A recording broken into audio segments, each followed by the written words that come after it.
जय श्री कृष्णा। राधे राधे। श्याम सखी की तरफ से आपको देवशयनी एकादशी की हार्दिक बधाई हो।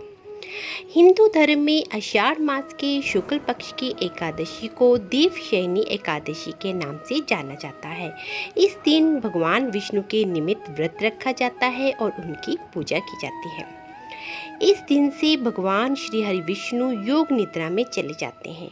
एकादशी व्रत के नियमों का पालन करने से अलावा व्रत कथा सुनने का भी विशेष महत्व होता है।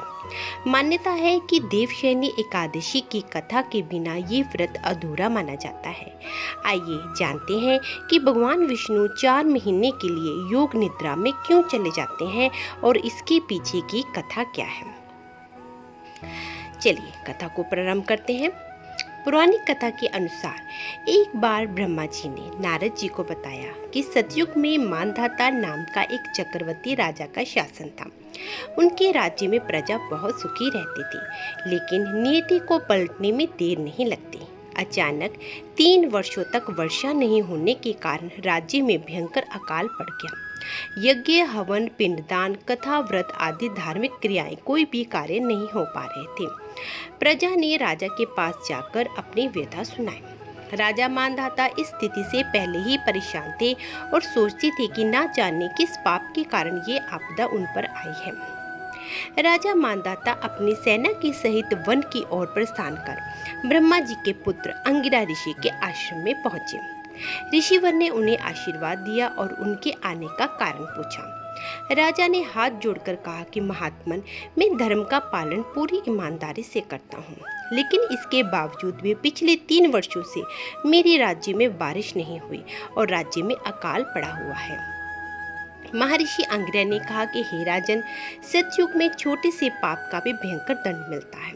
आपके राज्य में एक शूद्र तपस्या कर रहा है, जो इस युग में अनुचित माना गया है। इसी कारण आपके राज्य में वर्षा नहीं होती।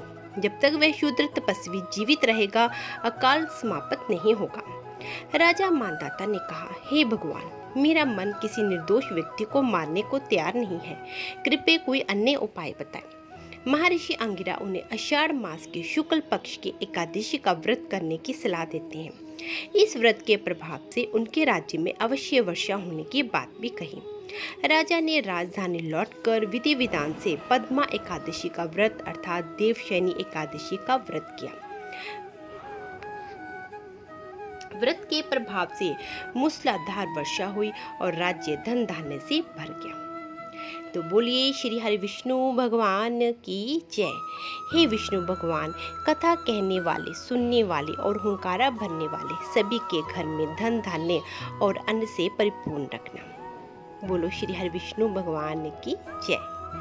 जय श्री कृष्णा। राधे राधे।